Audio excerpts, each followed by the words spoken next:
Existe algo silencioso acontecendo dentro de você o tempo todo.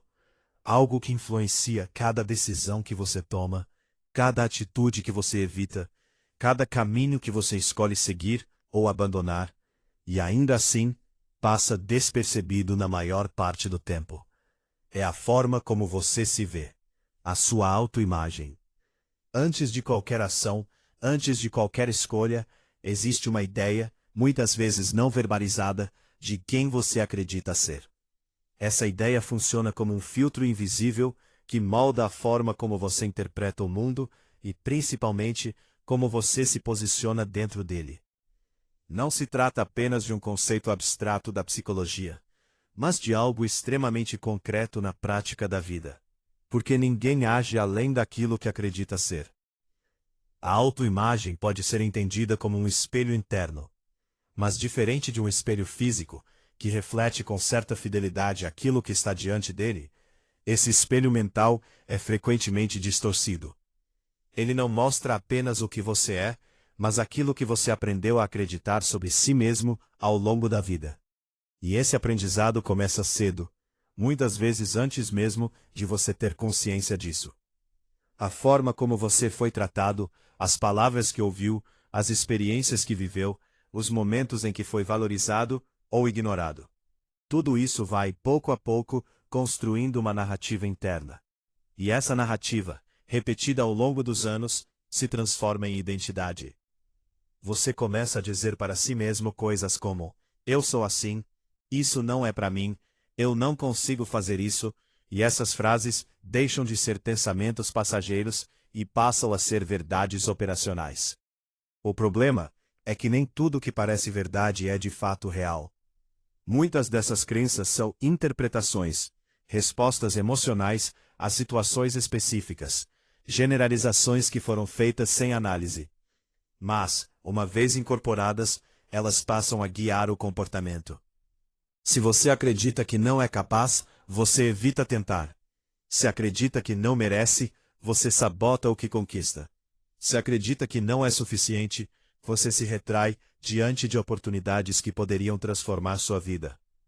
E o mais inquietante é que tudo isso acontece de forma silenciosa. Você não percebe que está sendo guiado por essa imagem interna. Acredita que está tomando decisões racionais, quando, na verdade, está apenas confirmando aquilo que já acredita sobre si.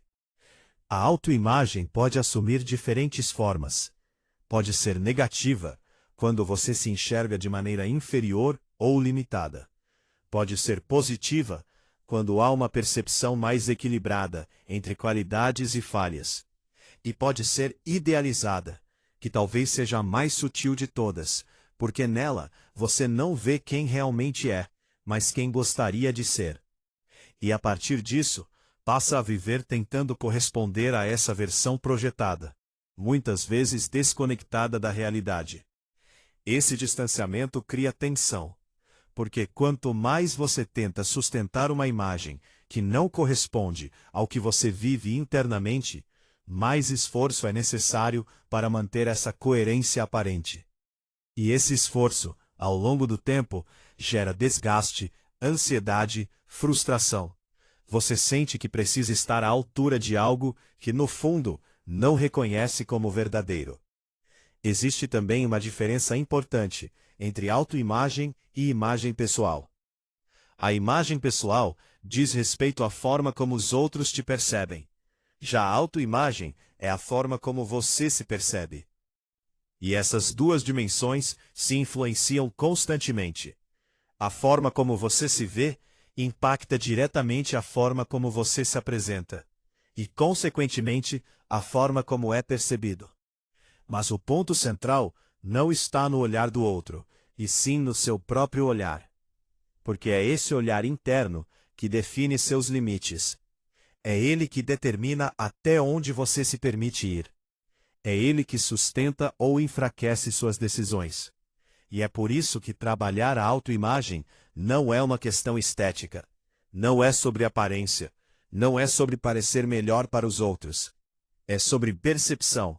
Sobre começar a enxergar a si mesmo com mais verdade. Mas enxergar com verdade exige algo que nem sempre estamos dispostos a fazer: confrontar as distorções. Reconhecer que talvez você tenha passado anos acreditando em uma versão limitada de si mesmo. Perceber que aquilo que você chama de "eu sou assim" pode ser apenas um condicionamento, uma repetição, uma história mal interpretada. Esse processo não é confortável, porque mexe com aquilo que você considera identidade. E a identidade, mesmo quando limitante, traz uma sensação de segurança. Questioná-la gera instabilidade. Mas é justamente essa instabilidade que abre espaço para o crescimento. Existe uma diferença essencial entre se ver de forma negativa e se ver com clareza. A autoimagem negativa te diminui. Ela distorce para baixo. Já a autoimagem realista te posiciona. Ela não te coloca acima nem abaixo, mas no lugar certo. E só quando você está bem posicionado, consegue evoluir de forma consistente. Porque o crescimento real não parte de uma ilusão. Ele parte de um ponto concreto. Você não precisa ser perfeito para crescer, mas precisa ser verdadeiro. Precisa reconhecer onde está, o que sabe, o que não sabe, o que consegue, o que ainda precisa desenvolver. A autoestima entra como uma consequência desse processo, não como um estado artificial de se sentir bem o tempo todo, mas como um reconhecimento honesto de valor, mesmo diante das imperfeições. A autoestima saudável não ignora falhas, mas também não reduz a identidade a elas. Ela se apoia no autoconhecimento, porque só é possível valorizar aquilo que se conhece. E talvez esse seja um dos maiores desafios: se conhecer de verdade. Porque a maior parte das pessoas vive reagindo, mas não observando. Age de determinadas formas, mas não entende por quê. Evita situações, mas não questiona a origem desse comportamento. Julga a si mesma, mas não investiga os critérios desse julgamento. Sem essa observação, a autoimagem continua sendo construída de forma automática. E tudo que é automático tende a carregar distorções. Por isso, o primeiro passo não é mudar, mas perceber. Observar como você pensa, como reage, como interpreta as situações, como se limita. Muitas dessas limitações não são reais. São interpretações que foram aceitas sem questionamento. Pensamentos como: "Eu não sou bom nisso. Isso não é para mim. Eu nunca consigo", precisam ser analisados com mais profundidade. Não para serem negados de forma superficial, mas para serem compreendidos. De onde vieram? Em que momento foram formados? Eles se sustentam na realidade ou apenas na repetição? Esse tipo de questionamento abre espaço, e é nesse espaço que a mudança se torna possível. Porque a partir do momento em que você percebe que nem tudo que pensa sobre si é verdade, você começa a flexibilizar essa imagem interna. Outro elemento essencial nesse processo é a exposição. Muitas vezes, você não evolui porque evita se colocar em situações que desafiem a sua autoimagem atual. Evita tentar, evita errar, evita ser visto. Mas sem exposição, não há construção real de identidade. Você precisa se ver em ação, para ajustar a percepção que tem de si. Isso implica aceitar o erro como parte do processo. O erro não apenas revela limites, mas também mostra caminhos. Ele informa, ele ajusta, ele ensina, e quando você passa a enxergar o erro dessa forma, a autoimagem deixa de ser rígida e passa a ser dinâmica. A comparação constante também interfere profundamente nesse processo. Quando você se mede o tempo todo pelos outros, sua percepção se distorce, porque você passa a usar referências externas que nem sempre fazem sentido para a sua realidade.